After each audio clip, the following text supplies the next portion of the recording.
ನಮಸ್ಕಾರ ವೀಕ್ಷಕರೇ, ಮತ್ತೊಮ್ಮೆ ಮಾಡರ್ನ್ ಬಾನುಲಿಗೆ ಸ್ವಾಗತ.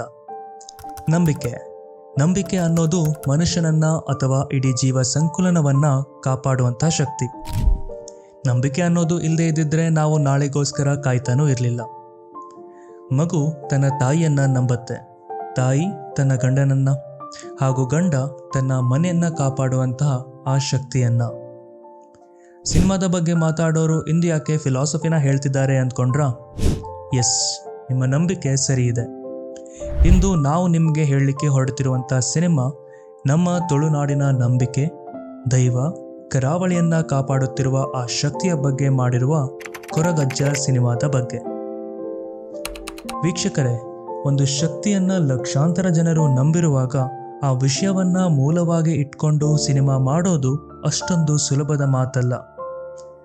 ಒಂದು ಸಣ್ಣ ಡೈಲಾಗ್, ಒಂದು ಸಣ್ಣ ಸೀಕ್ವೆನ್ಸ್ ಅಥವಾ ಒಂದು ಸಣ್ಣ ಕಾಸ್ಟ್ಯೂಮಲ್ಲೂ ಕೂಡ ಜನರ ನಂಬಿಕೆಗೆ ಧಕ್ಕೆ ಬಂದರೆ ನೆಗೆಟಿವಿಟಿ ಅನ್ನೋ ಭೂತದ ಕೈಗೆ ಸಿಕ್ಕೊಂಡು ಜನರಿಂದ ತಿರಸ್ಕೃತಗೊಳ್ಳುವ ಸಾಧ್ಯತೆ ತುಂಬ ಇದೆ. ಪ್ರಸ್ತುತ ಕಾಂತಾರ ಸಿನಿಮಾವನ್ನೇ ನೋಡಿ, ಅದೊಂದು ಅತ್ಯಂತ ನಾಜೂಕತೆಯಿಂದ, ಅಂದರೆ ಭಾವನೆಗಳಿಗೆ ಧಕ್ಕೆಯಾಗದಂತೆ ಮಾಡಿದ್ದರೂ ಎಲ್ಲರನ್ನ ಸಮಾಧಾನಪಡಿಸಲು ಸಾಧ್ಯವಾಗಲಿಲ್ಲ. ಧಾರ್ಮಿಕ ನಂಬಿಕೆಗಳು ಅತ್ಯಂತ ಸೂಕ್ಷ್ಮವಾದಂಥದ್ದು. ವೀಕ್ಷಕರೇ, ಇಂದಿನ ಈ ನಮ್ಮ ವಿಡಿಯೋದಲ್ಲಿ ಕೊರಗಜ್ಜ ದೇವರ ಬಗ್ಗೆ ಹೇಳುವಾಗ ಏನಾದರೂ ತಪ್ಪಿದ್ದಲ್ಲಿ ಕ್ಷಮೆ ಇರಲಿ ಹಾಗೂ ನಮ್ಮನ್ನ ಸರಿಪಡಿಸಿ. ಸಿನಿಮಾದ ಬಗ್ಗೆ ಹೇಳೋದಾದ್ರೆ, ಸಿನಿಮಾದ ಶೀರ್ಷಿಕೆ ಕರಿಹೈದ ಕರಿಯಜ್ಜ.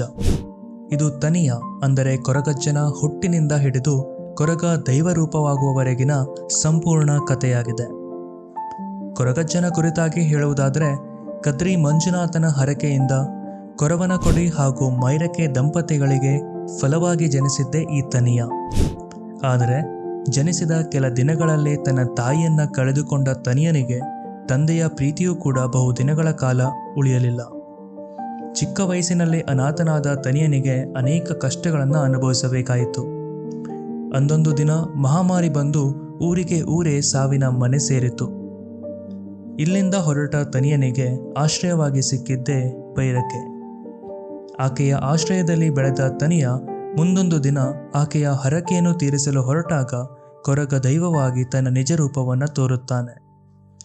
ಕೊರಗ ದೈವವಾಗಿ ಪರಿವರ್ತನೆ ಆಗುವ ರೀತಿ, ಅವನು ಬೆಳೆದು ಬಂದ ಹಾದಿ, ಮಾಡಿದಂತಹ ಪವಾಡಗಳನ್ನು ಅರಿಯಬೇಕು, ಕಾಣಬೇಕೆಂದಾದರೆ ಈ ಮೂವಿಯನ್ನು ನಾವು ನೋಡಲೇಬೇಕು. ಇದು ಡೈರೆಕ್ಟರ್ ಸುಧೀರ್ ಅತ್ತಾವರ್ ಅವರು ನಿರ್ದೇಶಿಸುತ್ತಿರುವ ಸುಮಾರು 800 ವರ್ಷಗಳ ಹಿಂದಿನ ಕೊರಗಜ್ಜನ ಮೇಲೆ ಆಧಾರಿತ ಸಿನಿಮಾ. ಅತ್ಯಂತ ಬಿಗ್ ಬಜೆಟ್ನಲ್ಲಿ ತ್ರಿವಿಕ್ರಮ್ ಸಾಫಲೆ ಅವರು ಧೃತಿ ಕ್ರಿಯೇಷನ್ಸ್ ಹಾಗೂ ಸಕ್ಸಸ್ ಫಿಲ್ಮ್ ಬ್ಯಾನರ್ಸ್ ಅಡಿಯಲ್ಲಿ ಕನ್ನಡ, ಮಲಯಾಳಂ ಹಾಗೂ ತುಳು ಭಾಷೆಯಲ್ಲಿ ನಿರ್ಮಿಸಿದ್ದಾರೆ.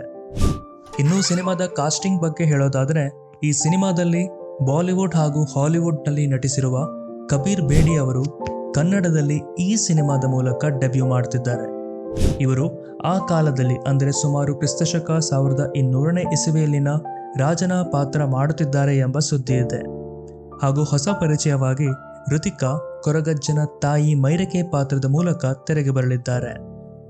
ಶ್ರುತಿ ಅವರು ಮುಖ್ಯ ಪಾತ್ರದಲ್ಲಿ, ಅಂದರೆ ಕೊರಗಜ್ಜನ ಸಾಕು ತಾಯಿ ಬೈರಕೆಯ ಪಾತ್ರದಲ್ಲಿ ನಟಿಸಿರುತ್ತಾರೆ.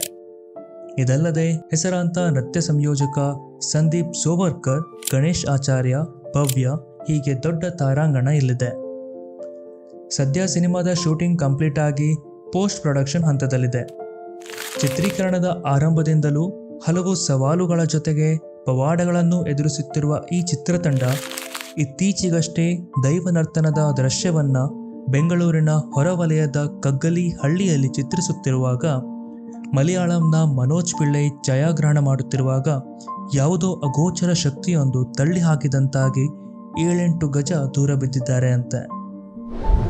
ಈ ಸಿನಿಮಾದ ಪ್ಲಸ್ ಪಾಯಿಂಟ್ ಏನಂದ್ರೆ, ಟೆಕ್ನಿಷಿಯನ್ ವಿಭಾಗ ಇಲ್ಲಿ ತುಂಬಾ ಸ್ಟ್ರಾಂಗ್ ಆಗಿ ಇದೆ. ಪುಷ್ಪ, RRRನಲ್ಲಿ ಭಾಗಿಯಾಗಿದ್ದ ಇಂಡಿಯನ್ ಟೆಕ್ನಿಷಿಯನ್ನ ಹೊರತುಪಡಿಸಿ ಟ್ರೂ ಸ್ಪಿರಿಟ್, ಎಕ್ವಾಮ್ಯಾನ್, ಆಂಟ್ ಮ್ಯಾನ್ ಸಿನಿಮಾದಲ್ಲಿ ಕೆಲಸ ಮಾಡಿದ ಹಾಲಿವುಡ್ ತಂಡ ಕೂಡ ಭಾಗಿಯಾಗಿದೆ. ಈ ಸಿನಿಮಾ ಯಾರ ನಂಬಿಕೆಗೂ ನೋವುಂಟು ಮಾಡದೆ ಅದ್ಭುತ ಯಶಸ್ಸನ್ನು ಕಾಣಲಿ ಹಾಗೂ ಕನ್ನಡ ಸಿನಿಮಾ ಇಂಡಸ್ಟ್ರಿಗೆ ಇನ್ನೊಂದು ಕಾಂತಾರವಾಗಲೆಂದು ಆಶಿಸುತ್ತಾ ಈ ವಿಡಿಯೋನ ಇಲ್ಲಿಗೆ ಮುಗಿಸ್ತಿದ್ದೇವೆ. ಈ ವಿಡಿಯೋ ನಿಮಗೆ ಇಷ್ಟವಾಗಿದ್ದಲ್ಲಿ ಲೈಕ್, ಶೇರ್ ಹಾಗೂ ಸಬ್ಸ್ಕ್ರೈಬ್ ಮಾಡೋದನ್ನು ಮಾತ್ರ ಮರಿಬೇಡಿ. ನೀವು ಕೂಡ ಈ ಮೂವಿಗೋಸ್ಕರ ಕಾಯ್ತಾ ಇದ್ದಿದ್ರೆ ಕಮೆಂಟ್ ಮಾಡಿ ತಿಳಿಸಿ.